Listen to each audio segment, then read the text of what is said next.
नमस्कार, मैं श्यामगिरी। आप देख रहे हैं टीवी टीएफडी न्यूज 24। टीवी टीएफडी न्यूज 24 में आप सभी दर्शकों का स्वागत है। बिहार के अंदर नीतीश कुमार बैठक करते रह गए। 85 विधायक और 12 सांसदों का।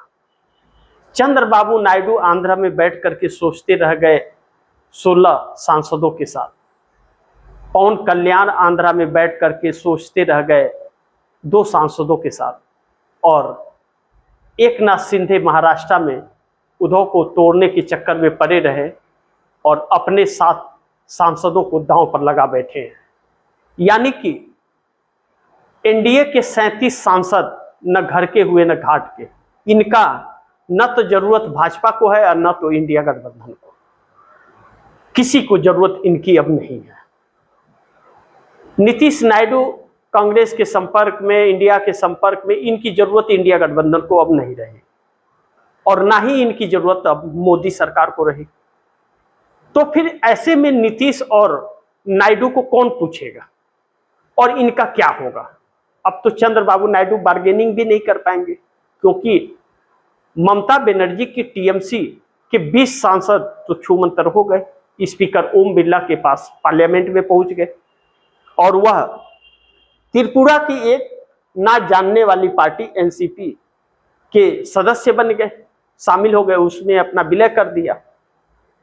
तो फिर जब 20 सांसद भाजपा को मिल गए और 240 था ही, तो 260 हो गया।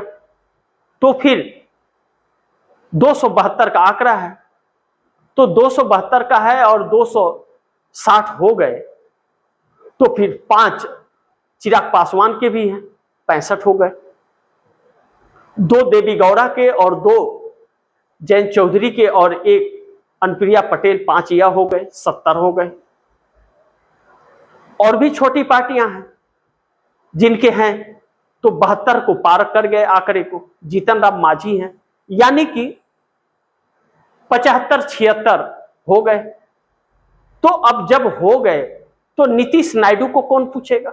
बहुमत तो हो गया और वह छोटे छोटे लोग कहीं जाने वाले भी नहीं है। अगर गए तो ईडी से टनवा लेंगे, सीबीआई से खिंचवा लेंगे, उससे बचे तो पुलिस से डंडा बजवा देंगे, उससे भी अगर बचे तो बुलडोजर चलवा देंगे। कहां जाएंगे? अब ऐसे में न घर के न घाट के, कहीं के नहीं हुए। अपनी अपनी अकड़ में मगरूर नीतीश नायडू नानी फैक्टर कहे जाते थे, जो 2 बैसाखी कहे जाते थे, वह बैसाखियों की जरूरत अब भाजपा को नहीं रही। लेकिन भाजपा ने अपनी बैसाखी तो हटा दी, दुरुस्त कर लिए सत्य, लेकिन देश को बैसाखी के भरोसे छोड़ दी, अमेरिका का गुलाम बना दिया। हमारे 3 क्रू मेंबर शिप में मारे गए, जो अमेरिका ने अपने मिसाइल से उड़ा दिया। उनकी लाशें उस शिप में सड़ रही हैं। क्रू मेंबर वहां के गुहार लगा रहे हैं देश की सरकार से, लेकिन सरकार उस पर एक बयान भी नहीं दे रही है और न तो उसको बचाने की हिम्मत है कि उस शिप पर जाए। अब ऐसे में विपक्ष हमलावर है, इसके अलावा कुछ कर भी नहीं सकता, क्योंकि ममता बनर्जी तो टूट गई अब। लेकिन जैसा कर्म करेगा वैसा ही फल मिलेगा। तो ममता बनर्जी ने भारतीय जनता पार्टी को सह दी थी और भारतीय जनता पार्टी का सपोर्ट पर्दे के पीछे से कर रही थी, लेकिन वह बीती हुई बातें हो गई। इसका मतलब यह नहीं कि ममता बनर्जी आज मुश्किल दौर में गुजर रही हैं, समस्याओं में उलझी हैं, तो उन्हें ताना मारा जाए, यह ठीक नहीं है। लेकिन ममता बनर्जी के लोग तो टूटे, लेकिन ममता बनर्जी अपनी पार्टी और सिंबल बचा ले गई। यह एक बड़ी जीत ममता की है। और यह जो 20 बागी गए हैं, इन पर तलवार हमेशा सजता जाने की लटकी रहेगी। अब कोर्ट में जो भी फैसला होगा वह होगा। अब कोर्ट सुनवाई करेगा। जब भारतीय जनता पार्टी ने हजारों करोड़ रुपया खर्च करके और एक नई पार्टी खड़ी की है अपने साथ, तो क्या कोर्ट को फैसला देने देगी? क्या कोर्ट को नहीं फेंक देगी 100-200 करोड़? क्योंकि इसलिए कहा जा रहा है क्योंकि सुप्रीम कोर्ट के जज के घर में नोटें मिली हैं, देश ने देखा है, दुनिया ने देखा है, इसलिए। और उसके फैसले हमेशा सरकार के पक्ष में रहे और वह विपक्ष का आवाज को नहीं सुनती है, इसलिए उस पर आरोप लगाना जरूरी हो जाता है। अब ऐसे में ममता बनर्जी क्या अब कांग्रेस में विलय करेगी? जो टीएमसी को विलय करने की बात कही जा रही थी, अब तो उनके पास 8 सांसद और 15 विधायक बचे हुए हैं। कहीं ऐसा ना हो कि जब इतने टूट गए तो 8 में से 5 और 6 तोड़ने में कितना वक्त लगेगा? कभी भी तोड़ देगी एक झटके में, तो पूरी पार्टी खत्म हो जाएगी। तो क्या ममता बनर्जी का अब फैसला क्या होगा, यह देखना बड़ी महत्वपूर्ण होगा। दूसरा, ममता बनर्जी अगर सड़क पर उतर गई और जिस जुझारूपना के लिए ममता बनर्जी को जाना जाता है वह दिखा दे, फिर तो भारतीय जनता पार्टी और उन सांसदों को और विधायकों को जो टूट के गए हैं उनके लिए बड़ी समस्या खड़ी होने वाली है, और उस समस्या से भाजपा नहीं बचाएगी। और दूसरा बड़ी महत्वपूर्ण बिंदु कि नीतीश और नायडू का अब क्या होगा। नीतीश बैठक करते रह गए और चंद्रबाबू नायडू भी बार्गेनिंग करते रह गए। अब तो न तो चंद्रबाबू नायडू का बार्गेनिंग पना चलेगा और न तो नीतीश कुमार का दिमाग चलेगा। इन दोनों का भी खात्मा निश्चित है। आने वाले दिनों में जिस तरह से ममता बनर्जी टूटी है उसी तरह से चंद्रबाबू नायडू भी टूटेंगे, और एकनाथ शिंदे को तोड़ने की प्रक्रिया शुरू हो चली है। एकनाथ शिंदे कभी भी टूट सकते हैं, बहुत वक्त नहीं लगेगा उन्हें टूटने में, और असली शिवसेना छीनकर और मर्ज कर जाएगी भाजपा में।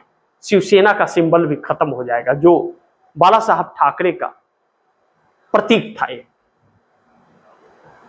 एकनाथ शिंदे वह भी नहीं बता पाएंगे, क्योंकि 54 विधायक और 7 सांसदों में 5 विधायक तोड़ लिए तो 2/3 हो जाएंगे, और 54 विधायकों में अगर तोड़ लिए 35-40 तो हो गए काम खत्म।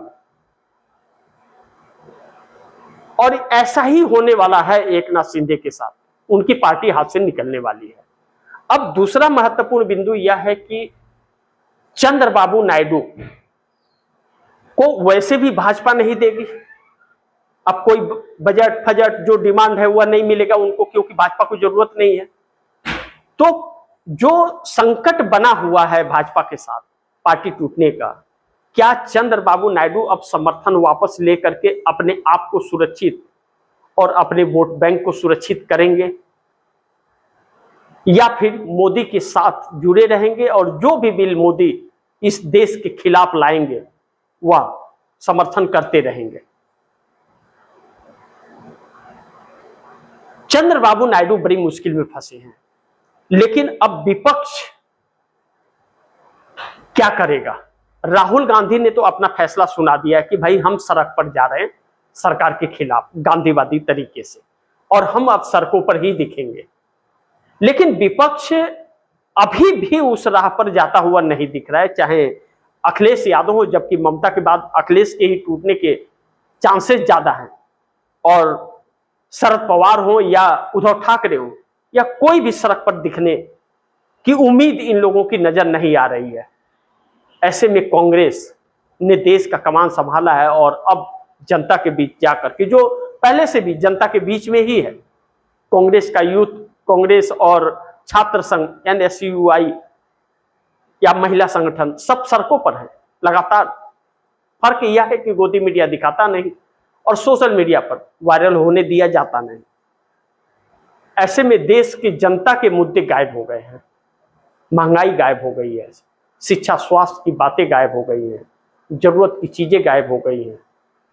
भारतीय जनता पार्टी अपनी सत्ता इसलिए चाहती है क्योंकि वह देश बेच रही है और उसे कोई हटा ना पाए, और कानून संविधान लोकतंत्र का दुहाई दे दे करके वह बैठी रहे, क्योंकि वह जानती है कि जनता उसे दौड़ाएगी, वोट देगी नहीं तो पैसे के दम पर कर।